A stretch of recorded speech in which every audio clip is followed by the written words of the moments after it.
International Day of Solidarity with the people of Palestinian, we saw a huge congregation of ambassadors, especially from the Arab world, coming to the Palestinian embassy and showing their solidarity. And we're joined by the ambassador of Palestine in Delhi. And in the context of current war that is going on for over 1.5 months now, how do you see the situation is there right now? First of all, thank you very much to give me this opportunity, and thanks to the Arab ambassadors for their initiative in solidarity with the Palestinian people.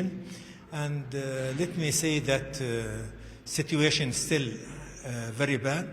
The humanitarian situation in Gaza, after that killing, we can say that, as I have mentioned, 14,128 have been killed, and there's more than 5,000 under the rebels still lost. We don't know exactly their situation. Most of them sure they are killed, and most of the casualties are children and women.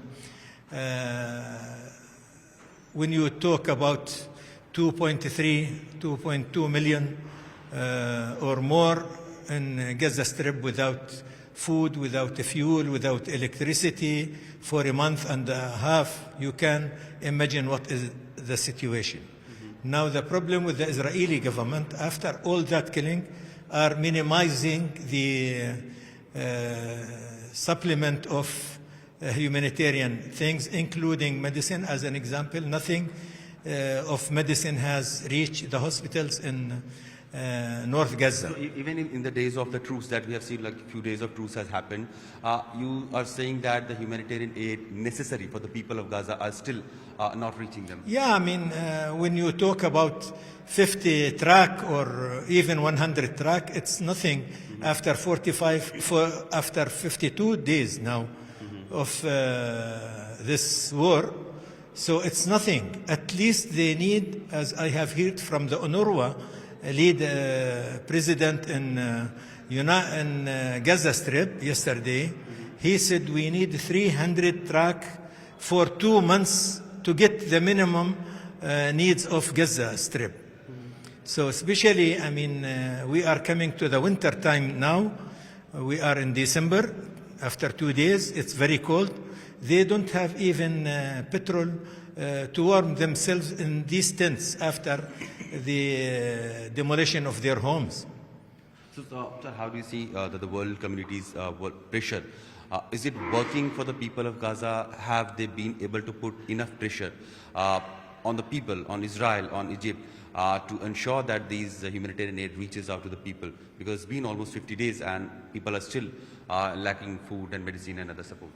I think we have noticed shift of the international community attitudes according to the beginning of the 7th of October. Especially they have seen the killing of children, killing of women, killing everywhere. They are not fighting Hamas. The Israelis are not fighting Hamas. Number of Hamas who has been killed, I think it's very, very little number, right? While most of, when we talk about 14,000 has been killed, 10th of them at least women and children, right? And the people who have been lost also, the highest 2/3 of the people are children. We have noticed from some European countries some of pressure at the Israelis attacking the killing of the children and civilian people. Hope that will lead to ceasefire and supply Gaza Strip with people of Gaza Strip with all their needs. Indian Prime Minister has been engaging with the regional leaders. He has engaged with the Palestinian President, also Israeli Prime Minister also. How do you see India's role in the entire conflict? Have you seen India doing enough for the cause to what India has done? We are always, as historical friend, call for more, right? So I know that the Prime Minister is a respected man in the world, and hope he will work with others for ceasefire and make pressure at the Israelis for supplement of those people. Especially, we have 1.7 of our people are displaced from their homes. Most of them will live in tents, and petrol is very important even to warm their tents. It's very important now to help the people of Gaza in all that humanitarian aids. In this unfortunate, trail of tragedy that has happened in the Gaza, Israel, do you think after this war ends, or maybe sometimes when it slows down, there will be how are the people in Gaza? They are going to take Hamas? Are they going to support it? Are they going to be against it? How are you going to be doing with that? Look, Hamas is not a gun and a man. Hamas is an idea. Hamas is an ideology. So when the Israelis will uproot Hamas, they will never get that target, right? Now, who is terrorist is the occupation. If there is no occupation, there is no Hamas, right? So in the occupation, and Hamas will be a political party, like any other political parties in the world. At that time, there will be central government leading the Palestinian territories and elected by the Palestinian people. At that time, there is no gun, there is no fighting, there is no killing. This is what we are looking for, and to establish the state of Palestine on the land of 1867 with East Jerusalem as its capital. Okay. So as long as there is Israeli settlements, probably the idea of Hamas will continue. This is what you mean.